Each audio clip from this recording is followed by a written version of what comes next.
Bien, buenos días. Gamboa, ¿me escucha? Sí, profesor, buenos días. Ya. Entonces vamos a proseguir. Tenemos ya la tercera parte de lo que es la obra importante de César Vallejo. Me refiero contra el secreto profesional. Entonces, como lo había dicho, esta obra está inmersa en el género ensayístico, periodístico y básicamente la apreciación crítica objetiva de César Vallejo. Entonces, abarca el ensayo y también en el rubro del periodismo. ¿Bien? Entonces, acá en el título nos dice César Vallejo, eh, la teoría de la reputación. ¿Bien? ¿Qué nos dice acá en la teoría de la reputación? Ella estaba en la famosa taberna Staron de la calle Seipel en Budapest. Taberna, según se murmura, de una secreta firma bolchevique y cuyo gerente, Osag Muchay, es tan cortés con la clientela. Muchay ha estado conmigo. A ver. Ya.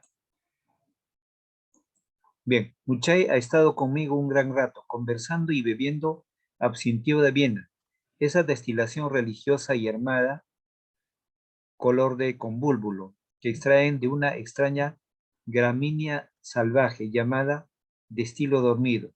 La taberna esta tarde se ha visto visitada por muy contados parroquianos que entraban, estirando los miembros, bebían malvadamente ante el mostrador y se iban con gran perfección. Aquí me detengo, a ver, brevemente para poder explicar. Acá se está hablando de una especie de bebida, ¿bien? Entonces, y habla de una taberna. En una taberna, ¿qué se expende? Se expende licor, ¿bien? Entonces, cuando dice acá, he estado en la famosa taberna Staron de la calle Sepil en Budapest. Taberna, según se murmura, de una secreta firma bolchevique cuyo gerente, Osag Muchay, es tan cortés con la clientela. Muchay ha estado conmigo un gran rato conversando y bebiendo absintio de Viena, esa destilación religiosa y armada, color de convúlvulo, que extraen de una extraña gramínea salvaje llamada destilo dormido. Distilo dormido. La taberna esta tarde se ha visto visitada por muy contados parroquianos que entraban estirando los miembros, bebían malvadamente ante el mostrador y se iban con gran perfección. Yo, como le digo, en una taberna, ¿qué se expende? Se expende licor, licor de diversa índole y variedad. Entonces, a través del tiempo, cuando dice acá una extraña gramínea salvaje llamada, acá resalto, una extraña gramínea salvaje dormida. Una especie de gramínea es el gras, pero hay diferentes modalidades. Entonces, de ahí se dice que extraían esta especie de bebida, ¿no? Que es, lo procesaban. Entonces, algo de ahí, por ejemplo, a través del tiempo el hombre siempre ha tenido artificios, básicamente de la observación, de la experimentación, para elaborar diferentes tipos de licor. Por ejemplo, en China elaboran un licor bastante caro de la leche de la yegua, ¿bien? O es el caso, por ejemplo, de el vodka. El vodka también proviene así de una especie de fruto, ¿no? Y lo procesan, ¿no? O es como en el caso, por ejemplo, del aguardiente peruano, lo procesaban antes de la caña de azúcar. O la bebida, por ejemplo, para los mexicanos, ¿no? Lo extraen, por ejemplo, de una especie de cactáceas. ¿Bien? Entonces, el hombre siempre está sujeto a esto. Entonces, frente a eso, como le digo, ¿no? ¿Para qué? Con la finalidad de poder producir una especie de licor. Bien, entonces, por ejemplo, cuando hablamos del whisky escocés, que es una bebida bastante cara, o el pisco peruano, o cualquier otro tipo de bebida, el whisky básicamente pues era un licor popular. Entonces eso tiene su historia, ¿no?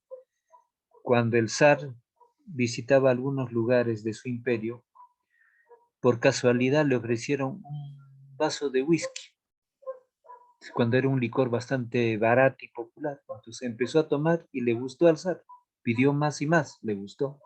De ese momento se convirtió el whisky en un licor solamente para la clase alta y muy cara. Bien, pero esas son distintas maneras como el hombre va procesando y cómo también el hombre lo va llevando a una categoría especial, una especie de bebida. Bien, salgo de ahí. Ahora vuelvo al texto.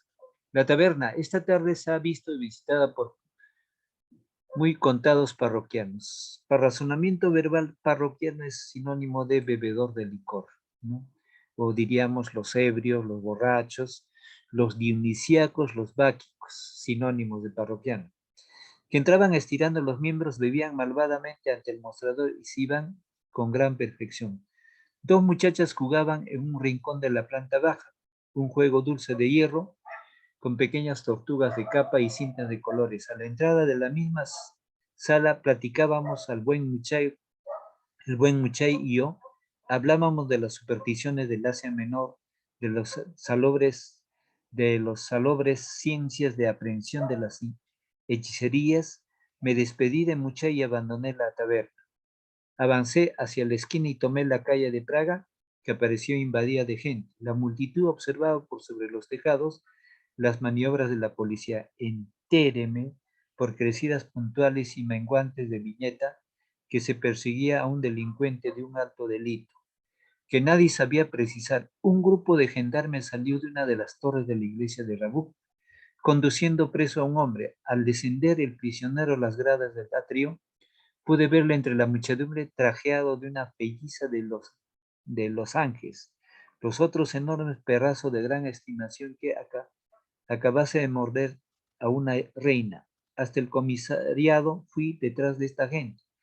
El comisario interrogó al preso en torno de legal indignación. ¿Quién es usted? ¿Cuál es su nombre? Yo no tengo nombre, señor, dijo el preso. Se ha averiguado en Loen, aldea donde vivía el arreojado por su nombre, sin conseguirlo. Nadie da razón de nada de que se relacionen con sus antecedentes de familia. En sus bolsillos tampoco se ha sorprendido papel alguno.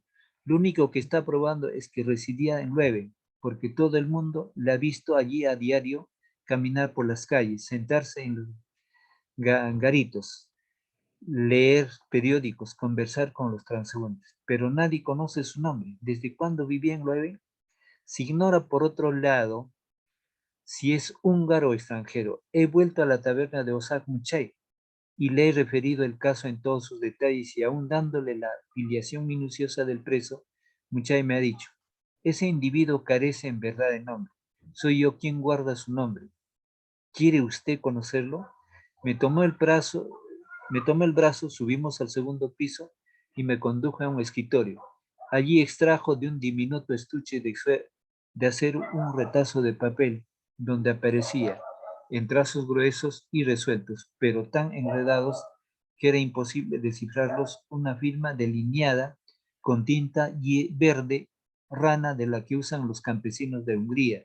Argumenté a mucho. Entonces aquí Vallejo en esta parte está abordando el tono básicamente de narrativa novelesca, un acontecimiento de la taberna y sobre un personaje que es detenido por la policía y el personaje no tiene una identidad, pero el gerente de la taberna sí sabe. ¿Bien? Prosigo con la lectura. ¿Se puede acaso tomar el nombre de una persona y esconderlo en un estuche como una simple sortija o un billete? Ni más ni menos, me respondió el tabernero.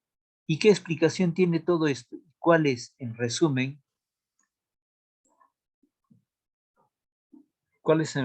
su nombre? Usted ni nadie puede saberlo, pues este nombre es ahora de mi exclusiva posesión. ¿Puede usted conocerlo, más no saberlo? ¿Se burla usted de mí, señor Muchay? De ninguna manera, aquel hombre perdió su nombre y él mismo, aunque quisiera darlo, no puede ya saberlo. Le es absolutamente imposible, en tanto no tenga en su poder la firma que usted está viendo aquí. Pero si el brazo la trazó, le será fácil trazar otra y otras. No, el hombre no es sino uno solo. Las firmas son muchas sin duda, mas el nombre está en una sola de las firmas entre todas. Sus inesperadas sutilezas de billar empezaron a hacerme palos. Muchay, en cambio, hablaba sin vacilaciones. Encendió su pipa con 2 centellas de pedernal croata, cerró su estuche de acero y me invitó a bajar. La vida de un hombre, me dijo, descendiendo la escalera, está revelada toda entera en uno no solo de sus actos. El nombre de un hombre está también revelado en una sola de sus firmas. Saber ese acto representativo es saber su vida verdadera. Saber esa firma representativa es saber su nombre verdadero. ¿Y en qué se funda usted para creer que la firma que usted posee es la firma representativa de ese hombre? Además, ¿qué importancia tiene el saber el nombre verdadero de una persona? ¿No se sabe, acaso, el nombre verdadero de todas las personas? Escuche usted, me argumentó Muche, dando inflexión prudente a sus palabras. El nombre verdadero de muchas personas se ignora. Esta es la causa por la cual, en lugar de apresar al obrero de Loewen, no se ha apresado al patrón de la fábrica donde éste trabajaba. Pero usted sabe el delito de que se le acusa, de un atentado contra el regente Hotley, bajo los ojos, dando viento a mis órganos medianos, y me quedé, ¿no? Vallejo ante Muchi. Bien, entonces eso es lo que hice. Bien. Entonces, aquí, básicamente en la narración, lo está describiendo un acontecimiento que sorprende y preocupa y impacta, ¿no? Vallejo, donde a un personaje no buscado por la policía se le coge, pero se le presenta el enigma de que no se conoce la identidad y el administrador de la taberna sí lo maneja esa identidad, pero complica la cosa porque alude a muchas firmas y versiones de un grupo y también enfrasca en el delito al dueño de una fábrica donde laboró. Entonces, en este caso de textos, el lector es el que tiene que dar una inferencia bastante clara cómo terminaría el relato o cómo es el caso. O es acá, por ejemplo, digo, cuando se trata de personajes que están al margen de la ley por un delito, a veces no se descubre la veracidad de todo el acontecimiento. Por ejemplo, en delitos y asesinatos, cuando lo eliminaron al presidente John Kennedy, se hizo una investigación.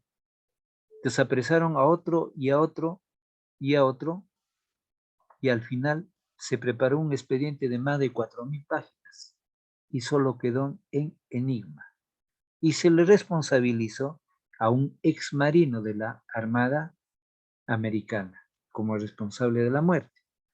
Pero los autores intelectuales no, no se descubrió a los autores intelectuales, ¿de acuerdo? Entonces, muchos de estos relatos o muchas de estas afirmaciones, así como Vallejo lo enuncia, están también en una situación donde que ya el lector tiene que inferir. Ahora pasemos al siguiente título, Ruido de pasos de un gran criminal. Cuando apagaron la luz, me dio ganas de reír. Las cosas reanudaron en la oscuridad, sus labores en el punto donde se habían detenido. En un rostro los ojos bajaron a las conchas nasales y allí hicieron inventario de ciertos valores ópticos extraviados. Llevándolos enseguida a la escama de un pez, llamó imperiosamente una escama naval. 3 gotas de lluvia paralelas detuviéronse a la altura de un umbral a esperar a otra que no se sabe por qué se había retardado el guardia de la esquina. Se sonó ruidosamente, insistiendo en singular sobre la ventanilla izquierda de la nariz. La grada más alta y la más baja de una escalinata en caracol volvieron a hacerse señas alusivas al último transeúnte que subió por ellas. Bien, las cosas a la sombra reanudaron sus labores animadas de libre alegría y se conducían como personas en un banquete de alta etiqueta, en que de súbito se apagasen las luces y se quedase todo en tinieblas. Cuando apagaron la luz, realizóse una mejor distribución de los hitos y de marcos en el mundo. Cada ritmo fue a su música. Cada fiel de balanza se movió lo menos que puede moverse un destino. Esto es, hasta casi adquirir presencia absoluta. ¿Ven? En general, se produjo un precioso juego de liberación y de justeza entre las cosas. Yo las veía y me puse contento, puesto que en mí también corcoveaba la gracia de la sombra numeral. No sé quién hizo de nuevo luz. El mundo volvió a agazaparse en sus raídas pieles, la amarilla del domingo, la ceniza del lunes, la húmeda del martes, la juiciosa del miércoles, la desapa del jueves, la triste del viernes, la raposa del sábado. El mundo volvió a parecer así, quieto, dormido o haciéndose el dormido. Una espeluznante araña de tres patas quebradas salía de la manga del sábado. Este texto básicamente está en un tono bastante inferencial donde uno tiene que interpretar paso a paso el acontecimiento no deductivo. Por eso el mismo título le dice ruido de pasos de un gran criminal. Entonces en cada frase hace alusiones donde ya el lector tiene que deducir. Entonces, una de las características de los ensayos tiene ese estilo, donde el autor propone ciertas ideas no claras, ¿no? Los lanza para que el lector lo pueda deducir. Cuando acá en el relato dice, cuando apagaron la luz, me dio ganas de reír, las cosas reanudaron en la oscuridad sus labores, en el punto se habían detenido un rostro, los ojos bailaron a las conchas nasales y allí hicieron inventario de ciertos valores ópticos extraviados, llevándose enseguida a la escama de un pez, llamó imperiosamente una escama naval. 3 gotas de lluvia paralelas detuviéronse a la altura de un umbral a esperar a otra que no se cae porque se había retardado. El guardia de la esquina se sonó ruidosamente, insistiendo en singular sobre la ventanilla izquierda de la nariz. La grada más alta y la más baja de una escalinata en caracol volvieron a hacerse señas alusivas al último transeúnte que subió por ellas. ¿Bien? Entonces, el texto enfrasca en forma narrativa, pero también en forma de una interpretación de un lenguaje bastante ensayístico. Entonces, ¿qué es el ensayo? No, como lo había dicho ya en sesiones anteriores, el ensayo es un género literario, ¿no? Que tiene de didáctica, ¿no? ¿Qué es la didáctica? De poder enseñar, que es un lenguaje bastante expositivo, claro, crítico, reflexivo, donde el manejo de las palabras está en algunos casos para poder ser interpretados como las frases también, como las frases. Cuando dice acá en esta frase, por ejemplo, las cosas de la sombra reanudaron sus labores animadas de libre alegría y se conducían como personas en un banquete de alta etiqueta. ¿Se dan cuenta? La misma expresión, en que de súbito se apagasen las luces y se quedase todo en tinieblas.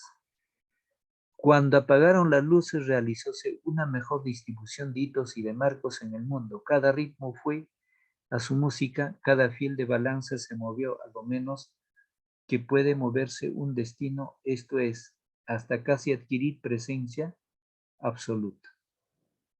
Entonces, ahí Vallejo está describiendo un escenario sin la precisión exacta, sino a un estilo de deducción, donde el lector tiene que deducir qué es lo que está pasando ahí. No es en sí la luz, la tiniebla, la oscuridad y la luz son temas básicamente relativos. Es igual, por ejemplo, cuando dijera, ¿no? Vino con una expresión tenebrosa. ¿No? Entonces, eso es alusión a una persona con qué rostro vino. ¿Bien? En ese estilo lo está desarrollando. Entonces, acá prosigo.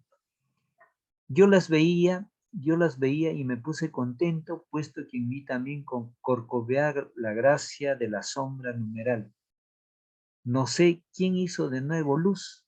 El mundo volvió a agazaparse en sus raídas pieles. La María del domingo, la ceniza del lunes, la húmeda del martes, la juiciosa del miércoles, la desapa del jueves, la triste del viernes, la haraposa del sábado. Ahí está utilizando un lenguaje bastante metafórico. No, la metáfora, por ejemplo, la ceniza del lunes, ¿no? Una especie de metáfora, la ceniza lunes. La otra metáfora, la húmeda del martes, la juiciosa del miércoles, la zapa del jueves, la triste del viernes. Entonces, en lenguaje metafórico lo está diciendo cada día. La haraposa del sábado. ¿Bien?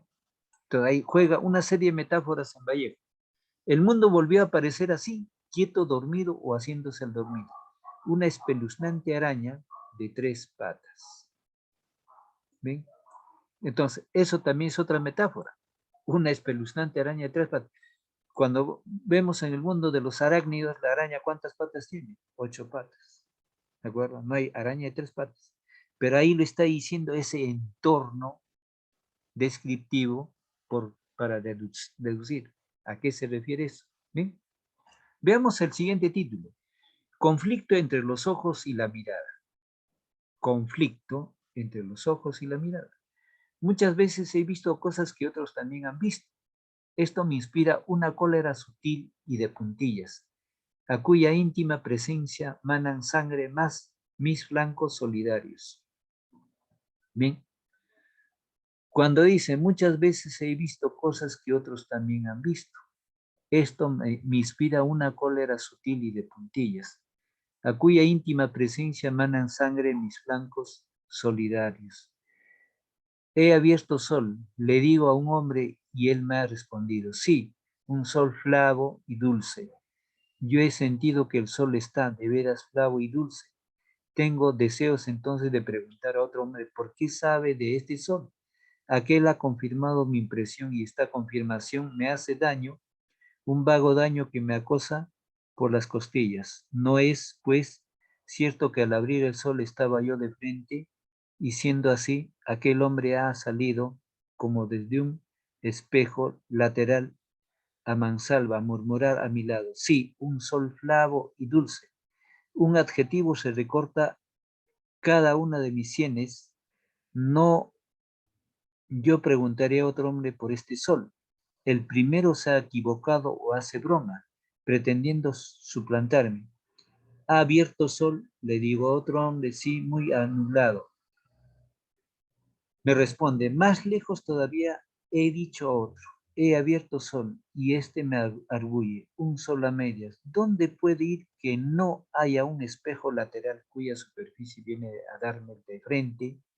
Por mucho que yo avance por lado y mire yo de frente, a los lados del hombre van y vienen bellos absurdos, premiosa caballería suelta y que reclama cabestro número y jinete. Mas los hombres aman poner el freno por amor al jinete y no por amor al animal. Y yo he de poner el freno tan solo por amor al animal. Y nadie sentirá lo que yo siento. Y nadie ha de poner ya, ni nadie ha de poder ya suplantar. El título muchas veces nos hace una alusión ya a lo que va a tratar el texto. Conflicto, mire, conflicto entre los ojos y la mirada. Desde luego que hay un conflicto. Los ojos pueden ver lo objetivo, pero la mirada implica cómo lo ves el asunto, cómo lo tomas el asunto, ¿no? Entonces, aquí, este sí es un verdadero lenguaje ensayístico, ¿no? Valiosísimo, desde luego, para quien trata de interpretar.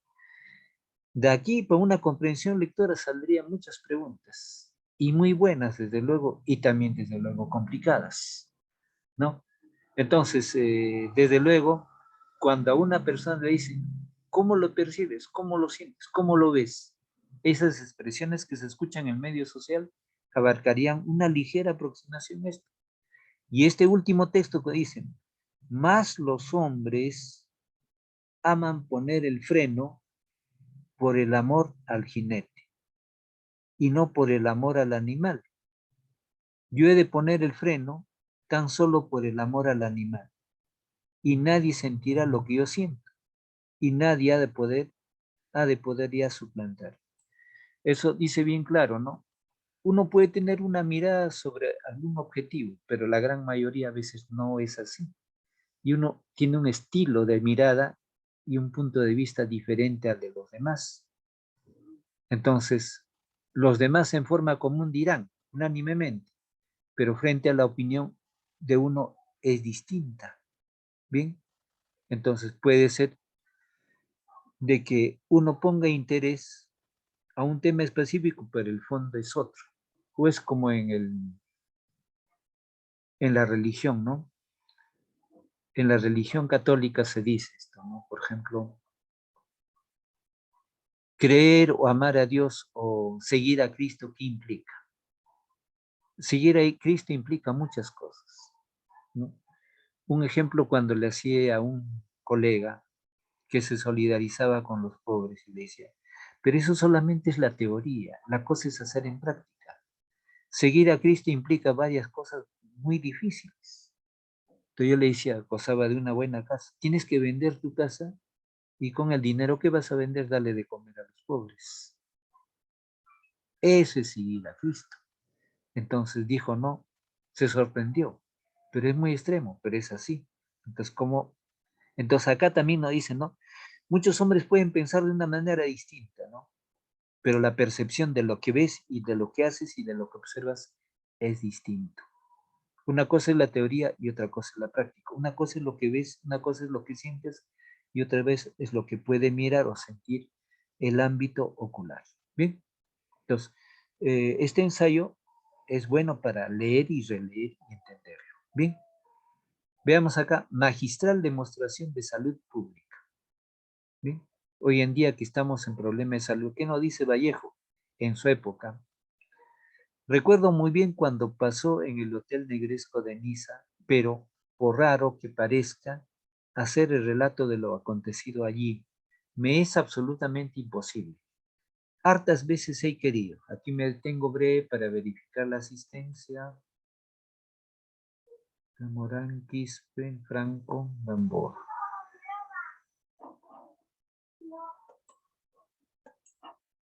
Ya. Entonces acá recuerdo muy bien cuando pasó en el Hotel Negresco de Niza Paz, pero por raro que parezca, hacer el relato de lo acontecido allí me es absolutamente imposible. Hartas veces he querido, a la fuerza y revólver en mano, relatar este recuerdo o esbozarlo, siquiera sin poder conseguirlo. Ninguna de las formas literarias me han servido, ninguno de los accidentes del verbo, ninguna de las partes de la oración, ninguno de los signos puntuativos. Sin duda existen cosas que no se han dicho ni se dirán nunca, o existen cosas totalmente mudas, inexpresivas y inexpresables. Aquí, por ejemplo, habla de un tema, hasta aquí, de un tema de referencia lingüística, pero también dice, ninguno de los accidentes del verbo, tema lingüístico, ninguna de las partes de la oración, tema lingüístico, ninguna de los signos puntuativos, lingüístico. Sin duda existen cosas que no se han dicho, ni se dirán nunca, o existen cosas totalmente mudas, inexpresivas y inexpresables. Desde luego que en el entorno de la vida del hombre sí es cierto eso. ¿Ve? Entonces, hay muchas cosas por descubrir, hay muchas cosas por explicar y hay muchas cosas que se saben, ¿no? Y se dicen, pero la ciencia no lo va a aceptar. Por ejemplo, la ciencia no lo va a aceptar el caso de sirenas, el caso de centauros, el caso de milagros, el caso de la presencia de Dios. No, la ciencia no lo acepta eso, porque la ciencia solo sustenta su conocimiento en base a la experimentación, a la observación y la demostración. Entonces, en el mundo existe conocimiento religioso, conocimiento científico, conocimiento tradicional y conocimiento empírico. Existen esos conocimientos, pero existe el conocimiento científico. El conocimiento científico está dado en base a la observación y a la experimentación. Entonces, frente a eso, son versiones que muchas cosas se van a decir o no se van a decir o no podrían explicarse tampoco. ¿Bien? Por ejemplo, los escépticos a la creencia en Dios, ellos básicamente se van a basar en el conocimiento científico. Y fuera del conocimiento científico no existe. Entonces, por eso mismo, dice, ¿no? Sin duda existen cosas que no se han dicho, ni se dirán nunca. O existen cosas totalmente mudas, inexpresivas y inexpresables. Prosigo. Existen cosas cuya expresión reside en todas las demás cosas, en el universo entero, y en ellas indicadas a tal punto por las otras, que nos han quedado mudas por sí mismas. ¿Bien? ¿Cuáles son esas cosas mudas por sí mismas? Ya ni siquiera les queda nombre para indicarse y son ante las urnas como si no existieran localmente. He trazado, arrogando mi sentimiento, algunos dibujos. A la fuerza y revólver en mano, he golpeado una piedra protegiéndome de mástiles, he pulsado una cuerda, poniéndome en la hipótesis de poder traducir lo del negresco, sino por medio de palabras, al menos por medios plásticos o musicales, por mitos de inducción. Mi impotencia no ha sido, entonces, menos angustiosa. Un instante en el son de mis pasos me pareció percibir algo que evocaba la ya lejana noche del Hotel Negresco. Cuando he pretendido someter ese fluido de mis pasos a un preconcebido plan de expresión, el ruido perdía toda la sugestión alusiva al fugitivo tema de memoria. Salí del español.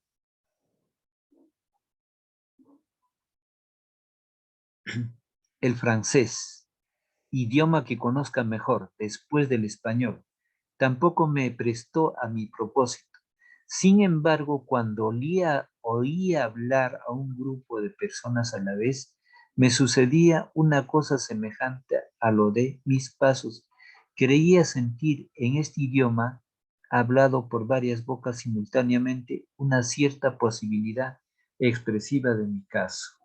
Diré, asimismo, que las palabras devenir, ¿no? Y nuance, cauchemar y coacher me atraían, aunque solamente cuando formaban frases y no cada una por separado.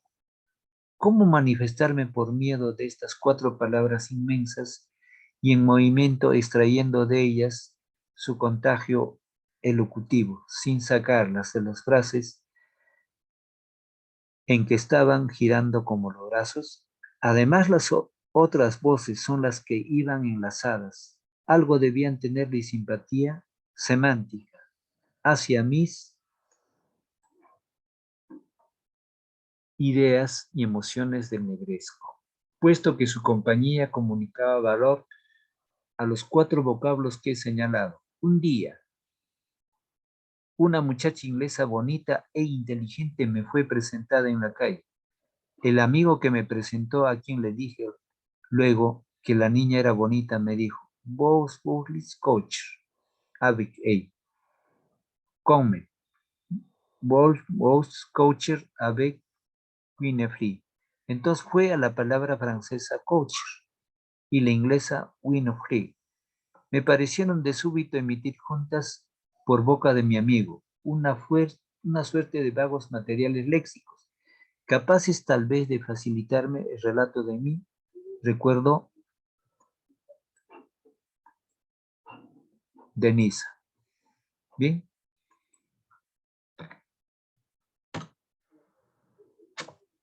Veamos acá. Bien.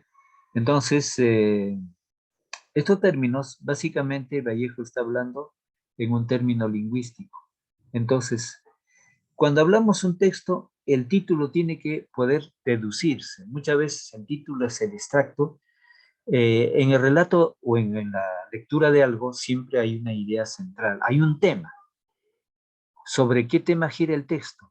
Entonces, el tema sobre este texto magistral de demostración de la salud pública, no, el tema es básicamente contexto lingüístico en función a acontecimientos de un lugar. ¿Bien? Ahora, la idea central tiene una idea central y tiene ideas auxiliares. Entonces, en ese contexto, es importante resaltar que tema, idea central, ideas auxiliares, manifestación de expresiones. ¿Bien? Entonces, aquí cuando utiliza una serie de palabras, tanto del francés, no, está en el tema lingüístico. ¿Bien? Tema lingüístico. Cuando dice vagos materiales léxicos, y todo lo que es léxico está relacionado a la palabra y sus significados. Bien. Dice acá, las palabras inglesas red, staircase, kids se destacaban del último párrafo del libro de Wells y me daban la impresión de significar no ya las ideas del autor, sino ciertos lugares, colores, hechos incoherentes relativos a mi recuerdo de misa. Un calofrío pasó por el filo de mis uñas. ¿No será que las palabras que debían servirme para expresarme en este caso estaban dispersas en todos los idiomas de la tierra y no en uno solo de ellos? Diversas circunstancias, el tiempo y los viajes me fueron afirmando en esta creencia. En el idioma turco no hallé ninguna palabra para el caso, no obstante haberlo buscado mucho. ¿Qué estoy diciendo? Las voces que me iban ofreciéndoseme en cada una de las lenguas no venían a mitad, reclamo, y según mi voluntad. Ellas venían a llamarme espontáneamente por sí mismas, asediándome en forma obsesionante. De la misma manera que lo habían hecho ya las voces francesas e inglesas eh, que he citado. Aquí tenéis el vocabulario que logré formar con vocablos de diversos idiomas. El orden inmigrante en que están colocados los idiomas y las palabras de cada idioma es el cronológico de su advenimiento a mi espíritu. Cuando se me reveló la última palabra del rumano, nap, que se presentó simultáneamente con el artículo, tuve impresión de haber dicho al fin lo que quería decir hacía mucho tiempo. Lo ocurrido en el Hotel Negresco, el vocabulario es este, del lituano. Aquí tenemos una serie de palabras del idioma lituano. ¿Bien? Entonces aquí Vallejo abarca